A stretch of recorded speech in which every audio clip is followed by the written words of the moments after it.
ఈ రోజు మనతో ఇటీవల కాలంలో గత 45 రోజులుగా సమస్య ఎక్కడున్నా కనపడే ఒక వ్యక్తి మనతో ఉన్నారు. మామూలుగా ఏమవుతుందంటే ఎన్నికల వేడి వచ్చేటప్పటికి చాలా మంది సమస్యలు వెతుక్కుంటూ వెళ్తుంటారు, లేకపోతే ఎలక్షన్ నోటిఫికేషన్ వచ్చిన తర్వాత బరిలోకి దిగి పని చేస్తుంటారు. కానీ జనసేన పార్టీకి చెందిన శ్రీలత గారు దాదాపు 40 రోజులుగా ప్రతి డివిజన్ లో వెళ్లి అక్కడున్న మహిళల్ని కలవడం, అదే విధంగా వాళ్ళ సమస్యలు తెలుసుకోవడం. నమస్కారం శ్రీలత గారు. నమస్తే. మీరు అసలు ఈ కార్యక్రమం అంటే మాటామంతి మహిళలతో అనే ఈ కార్యక్రమం చాలా పాపులర్. ఇందులో సమస్యల పరిష్కారం ఒక భాగం అయితే మీరు జెండాలు కండువాలు పెట్టుకొని పోతారు కాబట్టి అది రాజకీయ కార్యక్రమం కూడా అవుతుంది అనేది అందరికీ తెలిసిన విషయమే. జనసేన శ్రీలతగా ఆమెకి పేరు వచ్చింది కాబట్టి కండువా వేసుకున్నా పర్వాలేదనే ఉద్దేశంతో నేను కూడా ఈ ఇంటర్వ్యూ ఫస్ట్ టైం ఒక కండువా వేసుకున్న ఒక వ్యక్తితో నేను ఇంటర్వ్యూ చేస్తున్నా. సో ఇంతకు ఈ కార్యక్రమం మీరు ఎందుకు చేయాల్సి వచ్చింది, ఇప్పుడు ఎందుకు చేయాల్సి వచ్చింది? నమస్తేనా. ముందుగా మీరు డిస్కవరీ అనంతపురం సోషల్ మీడియా ద్వారా ప్రజా సమస్యల పట్ల మీకు ఉన్న శ్రద్ధతో అనేక సమస్యలను స్పందన వరకు తీసుకెళ్లి పరిష్కరించే మార్గంగా ప్రయత్నాలు చేయడం అభినందిస్తున్నాం జనసేన పార్టీ తరఫున. నేను మహిళలతో మాటామంతి ప్రోగ్రాం చేస్తున్నాను అంటే జనసేన పార్టీ రీజనల్ కోఆర్డినేటర్ గా ఒక మహిళల తరపున బాధ్యతగా ఈ రోజు నేను ఈ ప్రోగ్రాం చేస్తున్నాను కాబట్టి కండువా వేసుకుంటానని మీ పర్మిషన్ కోరాను. 45 రోజులుగా ఇప్పుడే ఎందుకు మొదలు పెట్టారు అంటే ఈ 45 రోజులుగా అనేక సమ్మెలు జరిగాయి అనంతపురంలో. అంగన్వాడీలది గాని, ఆశా వర్కర్లది గాని, మున్సిపాలిటీ వర్కర్లది గాని అనేక సమస్యలు మనకు చూసినట్లయితే న్యూస్ పేపర్ లో వచ్చే వాటికి రాజకీయ నాయకులు స్పందించట్లేదు. వాళ్ళ తరపున నిలబడే వాళ్ళు కూడా లేరు. జనసేన పార్టీ తరపున ఒక మహిళా రీజనల్ కోఆర్డినేటర్ గా నేను బాధ్యతలు తీసుకొని అంతమంది మహిళలు కలెక్టర్ ఆఫీస్ ముందు ప్రతిరోజు ధర్నాలు చేస్తూ షెడ్ల కింద కూర్చుంటూ వాళ్ళ పిల్లలను వదిలేసి ఇట్లా శాలరీలు పోగొట్టుకొని ఆ సమస్యలన్నీ చూస్తూ వాళ్ళతో కలుస్తూ అప్పటి నుంచే నేను ప్రజల్లోకి మహిళలతో మాటామంతి ద్వారా ప్రజల్లోకి వెళ్ళానన్న 45 రోజుల కిందటి నుంచి. మీరు ఇప్పుడు నాకు తెలిసి సుమారుగా ఇప్పుడు ఈ 45 రోజుల్లో కనీసం ఒక 25 నుంచి 30 డివిజన్లు తిరిగింటారు. మీకు ప్రధానంగా కనపడిన సమస్యలు ఏమి అనంతపురం నగరంలో? ప్రధానంగా మంచినీళ్ల సమస్య, పారిశుద్ధ్య సమస్య తీవ్రంగా ఉంది అనంతపురంలో. నేను తిరిగే ఏరియా మాత్రము కొన్ని ఏరియాలు మాత్రం రిలేటివ్స్ ఉన్నవి గాని ఇలాంటివి నాకు తెలుసు గాని మన అనంతపురంలో ఇలాంటి వీధులు ఉన్నాయా, ఈ సమస్యలు ఉన్నాయా అని వెళ్లే వరకు కూడా నాకు కూడా తెలియదు. పారిశుద్ధ్య లోపం అయితే చాలా అధ్వానంగా ఉంది, తిరగలేని పరిస్థితి. అంటే అనంతపురంలో చాలా వరకు అభివృద్ధి జరిగింది అనే దాంట్లో ఏ విధమైన డౌట్ లేదు నాకు. అదే విధంగా అధికార పార్టీ వాళ్ళైతేనేమి, అనుకూల పార్టీ వాళ్ళైతేనేమి అనంతపురంలో అభివృద్ధి జరిగింది అని అంటున్నారు. ఎస్, అభివృద్ధి జరిగింది. నేను కూడా కొన్నిసార్లు కొన్ని రాజకీయ పార్టీ వాళ్ళ అనంతపురంలో అభివృద్ధే జరగలేదు అంటే అది తప్పు అవుతుంది.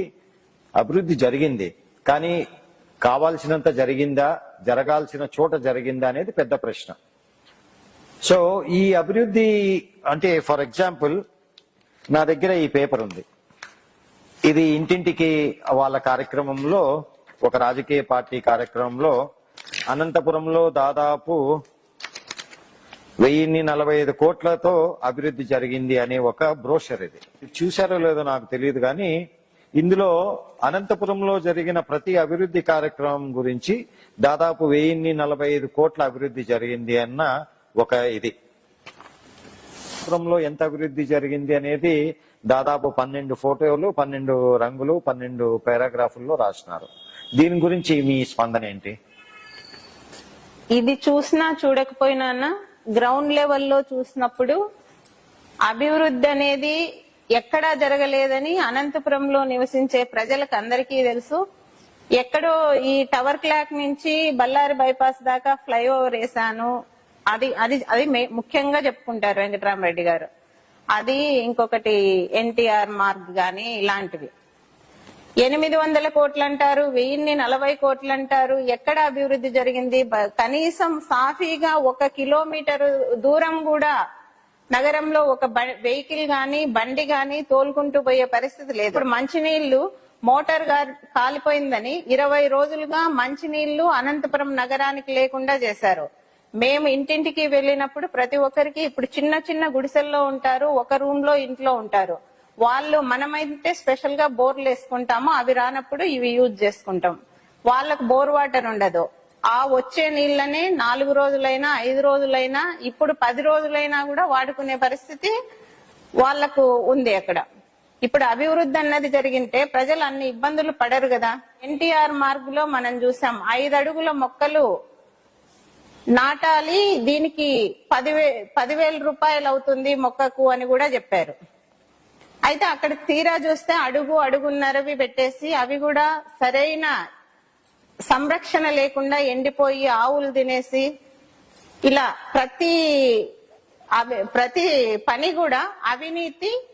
అలానే దాన్ని సంరక్షించలేకపోవడం, పెట్టిన అంతో ఇంతో చేసిన ఇన్వెస్ట్మెంట్ ను కూడా సంరక్షించలేకపోవడం. ఈ టవర్ క్లాక్ నుంచి బ్రిడ్జ్ కూడా ఎన్ని వంకర్లు తిప్పారో మనం చూసాం. ఏదైనా చేశారంటే కేంద్ర నిధులతోనే చేశారు. కానీ మీరు లేవనెత్తిన అంశాలు ఒకటి పారిశుద్ధ్యము, దాని తర్వాత మొక్కలు, ఈ రెండు లేవనెత్తినారు. మంచినీటి సమస్య నిజంగా శోచనీయం. ఎందుకంటే 6 నెలల కిందట మోటార్ కాలిపోతే వ్యవస్థ అంతా నిద్రపోతా ఉందంటే ఎంత ఘోరమైన పరిస్థితి. మోటార్లన్నీ కాలిపోతే ప్రజలకు ఇంత తీవ్ర నీటి సమస్య వస్తుందని తెలిసి కూడా అందులో ఎండాకాలం ఫిబ్రవరి ఇది వరకు మాత్రం కాకోకుండా ఈసారి ఎండాకాలం తీవ్రత విపరీతంగా ఉంటుంది. సరే ఎండాకాలం పట్టించుకోము, ఇంకోటి పట్టించుకోమని, కానీ ఎన్నికల కాలం, కనీసం ఎన్నికల కాలం అన్నా పట్టించుకుంటారనే ఒక హోప్ ఉంది నాకు. అది కూడా కానీ మున్సిపాలిటీలో నీటి సమస్యకి ఎమ్మెల్యే గారికి సంబంధం ఏముంది? మున్సిపాలిటీలో నీటి సమస్య చూసుకోవాల్సింది మున్సిపాలిటీ కదా. మున్సిపల్ కౌన్సిలర్లంతా ఎమ్మెల్యే గారి చేతుల్లోనే ఉన్నారునా? అనంతపురం ప్రజలు ఇబ్బందులు పడకుండా చూసుకోవాల్సిన బాధ్యత కౌన్సిలర్లకు ఎంత ఉంటుందో ఎమ్మెల్యే గారికి కూడా అంతే ఉంటుంది. ఇప్పుడు మామూలు మీకు ఏ రాజకీయ పార్టీతో పని లేకపోయినా కూడా మీరు ప్రజల తరపున పోరాడుతూ ఇన్ని సమస్యలను ఎన్నో కొన్ని పరిష్కరించగలుగుతున్నారు. అదే ఎమ్మెల్యే గారు అనుకుంటే, కౌన్సిలర్లు గాని ఎమ్మెల్యే గారు గాని అనుకుంటే ప్రతి సమస్యకు పరిష్కారం ఉంటుంది.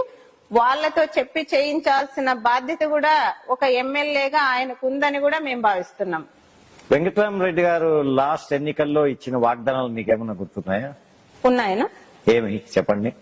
డంపింగ్ యార్డ్ తరలిస్తామన్నారు. నగరానికి 7 కిలోమీటర్ల దూరంలో డంపింగ్ యార్డ్ తరలించి రీసైక్లింగ్ యూనిట్ స్టార్ట్ చేస్తామని చెప్పారు. తడకలేరు బ్రిడ్జ్ నిర్మిస్తామన్నారు. ఇలాంటివి వాల్స్ కడతామన్నారు. ఇలాంటివి చాలా హామీలు ఇచ్చారు. ఎక్కడ పడితే అక్కడ హామీలు ఇచ్చినారు. సో ఇప్పుడు మీరు ఇందాక లేవనెత్తిన నీటి సమస్య మనం ఇప్పుడు మాట్లాడుతున్నా గానీ ఇంకా తీరని సమస్య. ఇందులో ప్రత్యేకించి ఆన్ కెమెరా నేను కొన్ని రాజకీయ పార్టీలు ఇంక్లూడింగ్ జనసేన వాళ్ళకి చేతనైనంత వాళ్ళ పరిధిలో గత 4 వారాలుగా నీళ్లు సరఫరా చేయడం నిజంగా హర్షించదగ్గ విషయం. రాజకీయాలను పక్కన పెట్టినా ఒక నిమిషం, సరే రాజకీయ లబ్ధి కోసమే చేస్తున్నారని అనుకున్నా గానీ అన్ని పార్టీలు కూడా చేయొచ్చు కదా. తప్పేటువంటి కార్యక్రమాలు అన్ని రాజకీయ పార్టీలు చేస్తే ఇటువంటి సమస్యలు అధికారుల నిర్లక్ష్యమో పాలకుల నిర్లక్ష్యమో అనేది పక్కన పెడితే దీనికి బాధితులు ప్రజలు. సో వాళ్ళ దాహం తీర్చిన వాళ్ళు అవుతున్నారు మీరు. సో అదే విధంగా పారిశుద్ధ్యం తీసుకుంటే నేను ప్రతిరోజు పోరాడే ఒక విషయం అంటే మన నగరంలో ఏ కాలువ చూసినా చెత్తతో నిండిపోయి ప్లాస్టిక్ తో నిండిపోయి తీయలేని పరిస్థితి, తీయాలన్న ఆలోచన కూడా రాని పరిస్థితి. సో ఎస్పెషలీ కొన్ని వార్డులు మనం డివిజన్లు పోయినామంటే సోమనాథ్ నగర్ వైపు గాని లేకపోతే ఆజాద్ నగర్ వైపు గాని అదేవిధంగా గుల్జార్పేటలో గాని భరించలేని పరిస్థితి. అక్కడున్న ప్రజలు అసలు ఎందుకు గమ్మున్నారు అనేది ఒకటి నాకు ఆశ్చర్యము. ఇన్ని రోజులు ఎందుకు గమ్మున్నారు అనేది. దాని తర్వాత ఈ ప్రజలు కూడా రాష్ట్ర ప్రభుత్వాలైనా కానీ కేంద్ర ప్రభుత్వాలైనా కానీ మై గవర్నమెంట్ యాప్ అని ఒకటి, స్వచ్ఛ ఇండియా స్వచ్ఛ భారత్ అనే యాప్ ఒకటి, అదే విధంగా ఇక్కడ స్పందన అనే కార్యక్రమం ఒకటి. ఇన్ని కార్యక్రమాలు అంటే పబ్లిక్ గ్రీవెన్స్ కోసం ఉన్న ఇన్ని కార్యక్రమాలున్నా ప్రజల్లో ఆ చైతన్యం లేకోకుండా వాళ్ళ సమస్యలను వాళ్ళు చెప్పుకునే ధైర్యం లేని ఈ ప్రజల కోసము నాలాంటి వాళ్ళు కానీ మీలాంటి వాళ్ళు కానీ అసలు ఎందుకు పోరాడాలా అనేది నా ప్రశ్న. అంటే ఇప్పుడు నా ఇంటి ముందర కాలువ బ్లాక్ అయితే కంపు నాకు, ఆ కంపు పడతానే నాకే పట్టనప్పుడు ఎక్కడో రామ్నగర్ లోనో అశోక్ నగర్ లోనో ఉండే వాళ్ళు వచ్చి పోరాటం ఎందుకు చేయాలా? సో మొదట ప్రజల్ని చైతన్యవంతం చేస్తే కానీ ఇది జరగదు కదా అనేది నా ఆలోచన. మీరేమంటారు దానికి? కరెక్టేనా? ఇప్పుడు మామూలు ప్రజాస్వామ్యబద్ధంగా ఉన్న ప్రభుత్వం గాని నాయకులు గాని ఉన్నప్పుడు మీరన్న మాటలన్నీ అమలు చేయొచ్చు. ఇక్కడ అట్లా జరగట్లేదునా? లోకల్ గా 50 ఇళ్లకు ఒక వాలంటీర్ను పెట్టారు. వాళ్ళ మూమెంట్స్ ప్రతిదీ నాయకులకు ఈవినింగ్ అయ్యే లోపు చేరవేసే విధానాన్ని మేమెళ్ళి మాట్లాడిచ్చినా కూడా ఎవరన్నా చూస్తాన్నారా, వింటున్నారా, వీళ్ళతో నవ్వడం గాని చూసారా అని పక్కకు చూసుకుంటారు. మన ప్రధాన అంటే చాలా వాటికి మనం మాట్లాడుతున్న దానికి చాలా వాటికి పరిష్కారము ఒక అండర్ గ్రౌండ్ డ్రైనేజ్. నేను 10వ తరగతిలో ఉన్నప్పటి నుంచి ఇంటా ఉండేది. అంటే 1987 నుంచి నేను ఈ అండర్ గ్రౌండ్ డ్రైనేజ్ గురించి ప్రతి ఎన్నికల్లోనూ వస్తారు, మాట్లాడతారు, పోతారు. అదే విధంగా గత ఎన్నికల్లోనూ మాట్లాడినారు, పోయినారు. మళ్ళీ ఈ ఎన్నికల్లో కూడా మాట్లాడతారని నాకు తెలుసు. సో ఈ అండర్ గ్రౌండ్ డ్రైనేజ్ మీద ఏ రాజకీయ పార్టీ గాని చిత్తశుద్ధితో గట్టిగా అంటే ప్రజల్లోకి ఇది కానే కావాలా అనే విషయాన్ని ఎందుకు తీసుకెళ్లట్లేదు? కావాలని ఇప్పుడు ఎన్నికలప్పుడు మాట్లాడుతున్నారు, వదిలేస్తున్నారునా? అది చిత్తశుద్ధితో మొదలు పెట్టాలంటే అయితే ఎక్కడో ఒక చోట వచ్చిన ప్రభుత్వాలు ఎంతో కొంత హామీ ఇచ్చినందుకైనా ఆ పనులు మొదలుపెట్టి సగం ఇంప్లిమెంట్ అన్నా చేయగలిగితే ఖచ్చితంగా ఈ అండర్ గ్రౌండ్ డ్రైనేజ్ సమస్య తీరుతుంది. కోసం ఆ నీళ్లు అందివ్వలే మా మౌలిక సదుపాయాలు ఒక నాయకులుగా వన్ సైడ్ మీకు అధికారం ఇచ్చి అంత చూస్తే ఈ రోజు అటువైపు కూడా వెళ్లకుండా వెళ్లి అక్కడ సమస్యలను గుర్తించే వాళ్ళను విమర్శిస్తున్నారు గాని సమస్య పరిష్కరిస్తే మమ్మల్ని ఎవరంటారు అని అటువైపు ఆలోచించే నాయకత్వం ప్రజలకు అవసరం, ఏ పార్టీలైనప్పటికీ. కరెక్ట్. ప్రజా సమస్యలు ఏ పార్టీ తీర్చినా అందులోనూ వాళ్ళ సొంత డబ్బు ఖర్చు చేసి మనము నిజంగా మెచ్చుకోవాలా, అది ప్రజల్లో కూడా రావాలా. అన్ఫార్చునేట్లీ ఏమైందంటే సోషల్ సర్వీస్ అనేది ఇట్స్ ఎ థ్యాంక్లెస్ జాబ్. అంటే ప్రజలు కూడా ఏ వ్యక్తో లేకపోతే పొలిటికల్ పార్టీనో ముందుకొచ్చి ఇట్లా కష్టకాలంలో సేవ చేసినా గానీ దాన్ని చాలా లైట్ గా తీసుకునే సమాజంలో మనం బతికేస్తున్నాం. సర్ప్రైజింగ్లీ అండ్ షాకింగ్లీ ఏమైందంటే మునుపెన్నడూ లేని విధంగా విపరీతం ట్రాఫిక్ మన ప్రతి రోడ్లోనూ కనపడతా ఉంది ఈరోజు. దీనికి ప్రధాన కారణం నేను అనుకోవడము, ఒకటొచ్చి వాహనాలైనా మనుషులైనా ఆవులైనా పందులైనా కుక్కలైనా అందరూ రోడ్ల మీదే రావాల్సి వస్తా ఉంది. మనకు సరైన ఫుట్పాత్లు లేవు. ఆ ఫుట్పాత్లు ఉన్న అవి ఆక్రమణలకు గురైనాయి. ఆ ఆక్రమణలు తీసే నాదుడే లేడు. నేనే ఇప్పటికి 40 కంప్లైంట్లు ఇచ్చిన ఫుట్పాత్ ఆక్రమణలు తీసేయమని. ఇప్పటిదాకా ఒక్క ఫుట్పాత్ ఆక్రమణ కూడా తీసిన దాఖలాలు లేవు ఈ మున్సిపాలిటీలో. అదే విధంగా అక్రమ కట్టడాలు అయితేనేమి, కాలువ మీద కట్టడాలు అయితేనేమి, కాలువ మీద కట్టడాలు ఇష్టానిగా కట్టేయడం, అది కార్మికులు ఏ విధంగానూ వెళ్లి ఆ కాలువలు క్లీన్ చేయలేని పరిస్థితి. సరే ఈ కాలువల మీద కట్టడాలన్నా తీసేయండి, అక్రమ కట్టడాలంటే దాన్ని పట్టించుకోరు. ఓట్లు పోతాయనో లేకపోతే అధికారులు ఎవరో ఒకరు అడ్డం పడినారనో ఏదో ఒక వివిధ రకాల కారణాలు. రేపు పొద్దున మీరు వస్తే ఈ అక్రమ కాలువ మీద అక్రమ కట్టడాలు అయితేనేమి, ఈ ఎంక్రోచ్మెంట్స్ అయితేనేమి, ఇవన్నీ మీరు ధైర్యంగా చేస్తారు అనే నమ్మకం మీకుందా? ప్రజలకు అవసరమైన పనులు ఖచ్చితంగా ధైర్యంగా చేయాలన్నా మీరు అన్నట్టు అక్రమ కట్టడాలను ఖచ్చితంగా తొలగించాలి. ఇప్పుడు సోమనాథ్ నగర్ లో మీరు అక్కడికి వెళ్లి చూస్తే ఎంత చెత్త అడ్డుపడి ఉంటుందో. అవును. మేము వెళ్లి అక్కడికి చెప్తే మీరు తీసేయండి, మీకు బాధ్యత లేదా, మీరు ఎందుకు చెప్తున్నారు, కావాలంటే మీరు తీసేసుకోండి అని కూడా మా పైన విమర్శలు చేస్తున్నారు. మేం తీసేయడానికి మీకు అధికారం ఎందుకు ఇచ్చారు?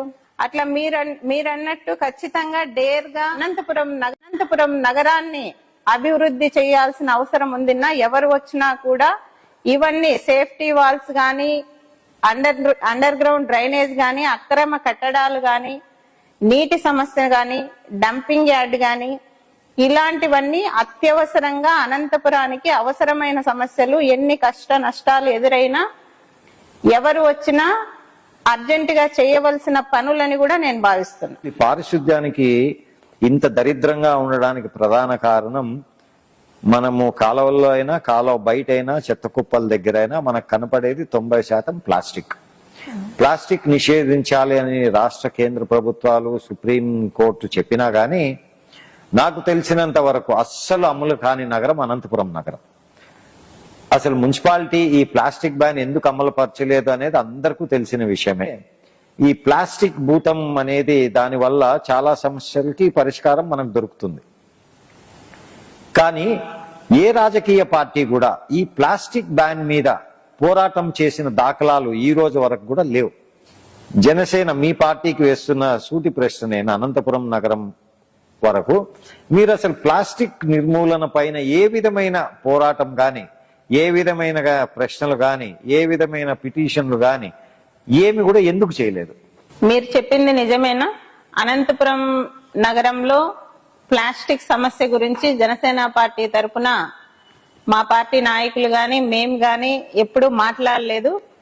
అంటే దీనికైనా తీవ్రమైన సమస్యలు ఇప్పుడు ఇనిషియల్ గా వాళ్లకు అవసరమైన సమస్యల పైన మాట్లాడినా కూడా అవి రెస్పాండ్ అవ్వని పరిస్థితుల్లో మనం ఫ్యూచర్ కోసం ఆలోచించే పరిస్థితి లేదు. ఖచ్చితంగా ముందు ముందు ప్లాస్టిక్ రహిత అనంతపురానికి మా వంతు మేము పోరాటం చేస్తాము. ప్లాస్టిక్ రహిత పోరాటం ఎప్పుడు గుర్తొచ్చిందంటే మా అధ్యక్షులు బర్త్డే రోజు, పవన్ కళ్యాణ్ గారి బర్త్డే రోజు ఫ్లెక్సీలు వేయకూడదు, ఎందుకంటే ప్లాస్టిక్ నిషేధం కాబట్టి. అయితే ఏదేమైనా కూడా ఇది ఇంప్లిమెంట్ చేయాల్సిన విషయము, ప్రజలకు అవసరమైనది. ప్లాస్టిక్ నిషేధం వల్ల ఎన్నో బెనిఫిట్స్ ఉంటాయి ప్రజలకు. ముందు ముందు మేము కూడా పోరాడతాము. అలానే నగరంలో ఆవులు కూడా ఎక్కడ పడితే అక్కడ తిరుగుతున్నాయి. ఆవులకు ప్రత్యేక ఆవాసాలు ఏర్పాటు చేసి ఆవులను సంరక్షించవలసిన బాధ్యత కూడా నాయకుల పైన ప్రజల పైన ఉంటుంది. ఆవులు తిరుగుతున్నాయి, బండ్ల కడ్డం వస్తాయి, పడుతున్నారు, యాక్సిడెంట్స్ అవుతున్నారు. మన 11, 12 డివిజన్లలో చూస్తే ఆ ఇరుకు రోడ్లలో ఆవు అడ్డంగా నిలబడితే ఇంకా పోలేని పరిస్థితి, దాటుకోలేని పరిస్థితులు కూడా మేమే ఫేస్ చేశాము తిరిగేటప్పుడు. కాబట్టి ఇలాంటివన్నీ కూడా కుక్కల భయంతో ఇల్లు దాటి బయటికి రాలేని వాళ్ళు కూడా ఉన్నారు. కరెక్ట్. నేను అడగనే మీరే చెప్పినారు, ఆవులది అనేది చాలా చాలా ఇంపార్టెంట్ సమస్య.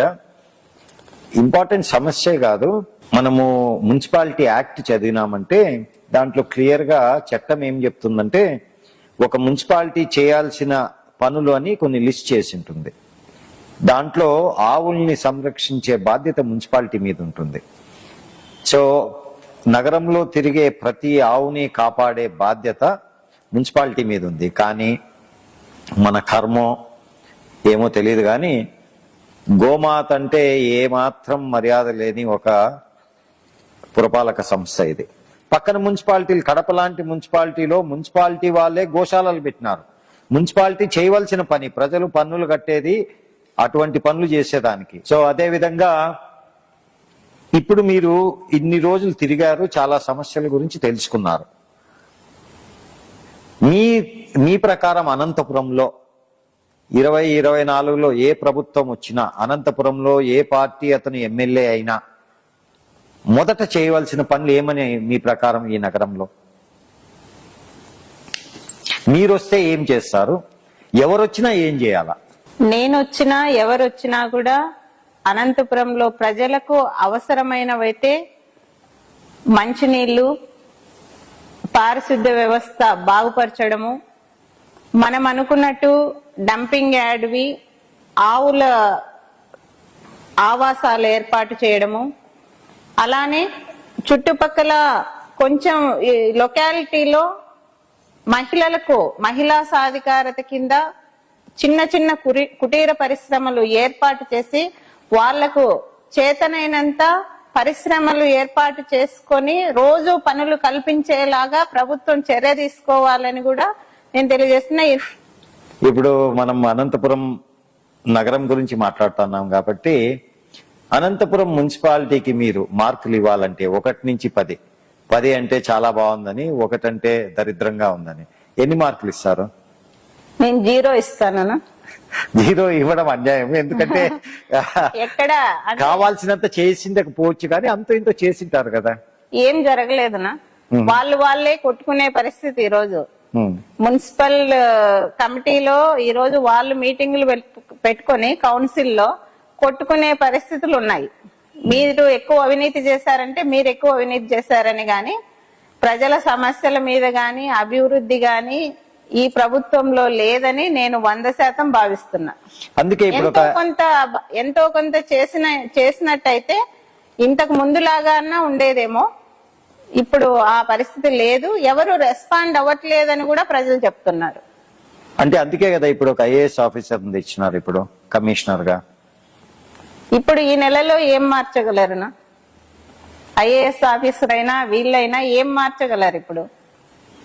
సో మున్సిపాలిటీకి 0 ఇస్తారంటారు. అవును. ఇప్పుడు ఉన్న ప్రస్తుత ఎమ్మెల్యేకి ఎన్ని మార్కులు ఇస్తారు 1 నుంచి 10లో? ఇక్కడ 0 అనే దానికి లేదు, ఎందుకంటే చాలా అభివృద్ధి కార్యక్రమాలు జరిగినాయి. చాలా ఏం జరగలేదునా, ఒక 4-5 పనులే జరిగినాయి అంతేనో. అవి కూడా గత ప్రభుత్వంలో శాంక్షన్ అయిన పనులే, కేంద్ర ప్రభుత్వ నిధులే. మార్కుల విషయం ఇంకా మీ ఇష్టం. నేను ఇవ్వను, మీరు ఇవ్వాలా. ఎన్ని మార్కులు ఇస్తారు 1 నుంచి 10కి? 2 ఇవ్వచ్చునా? 2 ఇస్తారు. తెలుగుదేశమా, జనసేన, అదే ఆ కూటమి అనే చాలా సస్పెన్స్ లో ఉంది అనంతపురం నియోజకవర్గం వరకు. వైసీపీలోనూ ఇంకా అఫీషియల్ అనౌన్స్మెంట్ రాలేదు, ఇటువైపు అఫీషియల్ అనౌన్స్మెంట్ రాలేదు. సో మీకు ఇన్సైడ్ ఇన్ఫర్మేషన్ ఉంటుంది కాబట్టి ఇక్కడ జనసేననా టీడీపీనా? జనసేనకు ఎక్కువ అవకాశాలు ఉన్నాయనా. టీడీపీకైనా రావచ్చు, జనసేన అయినా రావచ్చు. ఏది వచ్చినా కూడా ఈ ప్రజా సమస్యల పరిష్కారానికి మా తరపున మేము పోరాడతాము. సో జనసేనకే ఇస్తే జనసేనలో ఎవరికి రావచ్చు? మీకు రావచ్చా? వస్తే చేస్తానునా. వస్తే చేస్తారు, రాకపోతే అనేది నా ప్రశ్న. రాకపోయినా కూడా ఇప్పుడు చేసినట్టే మా నాయకులతో కోఆర్డినేట్ అయ్యి నగర ప్రజల కోసం ఖచ్చితంగా నా వంతు నేను కృషి చేస్తూనే ఉంటా. సో ఈ ఎన్నికల్లో మీకు టికెట్ వచ్చినా రాకపోయినా, గెలిచినా గెలవకపోయినా, శ్రీలత అనే వాళ్ళు ఈ గత 40 రోజులుగా ఏ విధంగా వీధిన వార్డులో మహిళలతో గాని ప్రజలతో గాని మమేకమై సమస్యలు తెలుసుకుంటూ ఆ సమస్యలకి పరిష్కారం కోసం వెతుకుతూ శ్రమ చేస్తున్నారో అది ఇలాగే కంటిన్యూ అవుతుందని అంటున్నారు మీరు. నేను ఖచ్చితంగా మళ్ళా ఎలక్షన్ అయిపోయిన తర్వాత జూన్ లో ఇదే ప్రశ్న మిమ్మల్ని అడుగుతా, జూలైలో అడుగుతా, ఆగస్టులో అడుగుతా, ప్రతి నెల అడుగుతా. సో చాలా ఆలోచించి చెప్పండి.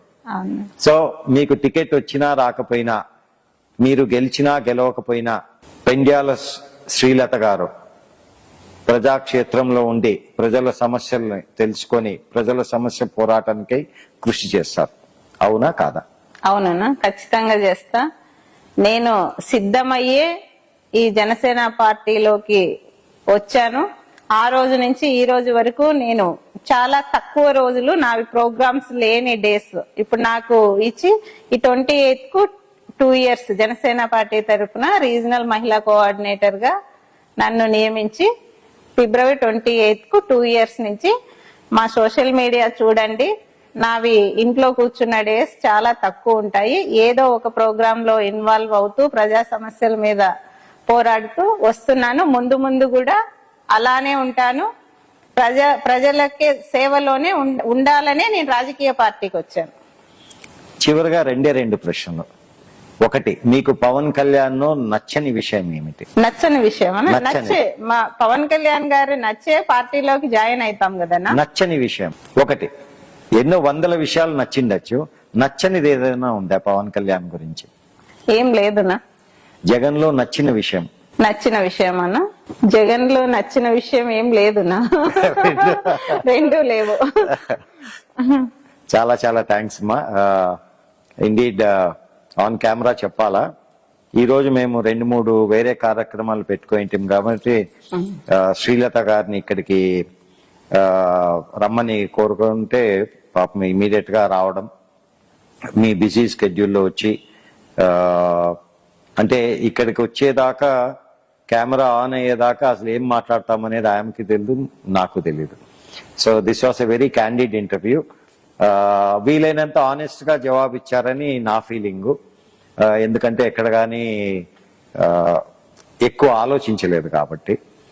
సో మీ ఈ రాజకీయ ప్రయాణం పక్కన పెడితే ఈ ప్రజా సమస్యల పోరాట పరిష్కార ప్రోగ్రాం మీరు కంటిన్యూ చేయాలని, సో దట్ కనీసం ప్రజల సమస్యలు తీరుతాయని. ఎందుకంటే ఈ గత 45 రోజులుగా నేను చూస్తున్నా మీరు చేస్తున్న కార్యక్రమం వల్ల అన్ని సమస్యలు తీరకపోయినా కనీసము అసలు ఈ సమస్యలు ఏమి అనేది కొంచెం ఫోకస్ లోకి వచ్చినాయి. మీడియా ద్వారా కావచ్చు, సోషల్ మీడియా ద్వారా కావచ్చు, అక్కడున్న మహిళలు కావచ్చు, ఆ కాలనీ వాసులు కావచ్చు. ఈరోజు అంటే గత సంవత్సరం పెండ్యాల శ్రీలత గురించి నాకు తెలియదు. గత సంవత్సరం 6 నెలల కిందట కూడా నాకు తెలియదు మీరు ఎవరనేది. కానీ మీరు తెలిసిందేది ఏ విధంగా అంటే మీరు చేస్తున్న ఈ కార్యక్రమాల వల్ల. అందుకే నేనే కాల్ చేసి మీకు మీ ఇంటర్వ్యూ చేయాలి. నేను అసలు మీరు ఎందుకు చేస్తున్నారు ఇది అని తెలుసుకునే దానికోసమని నేను ఐ రిక్వెస్టెడ్. సో చాలా చాలా థ్యాంక్స్ అమ్మా వచ్చినందుకు. Wish you all the very best. I repeat, మీకు సీట్ వచ్చినా రాకపోయినా, మీరు గెలిచినా, మీ పార్టీ గెలిచినా గెలవకపోయినా, మీరు గెలిచినా గెలవకపోయినా, మీరు చేస్తున్న ఈ ప్రజా సమస్యల పోరాటం కంటిన్యూ చేయండి. సో దయచేసి ఇవి కంటిన్యూ చేయాలని నా మనవి. చాలా చాలా థ్యాంక్స్. థ్యాంక్స్ అన్న.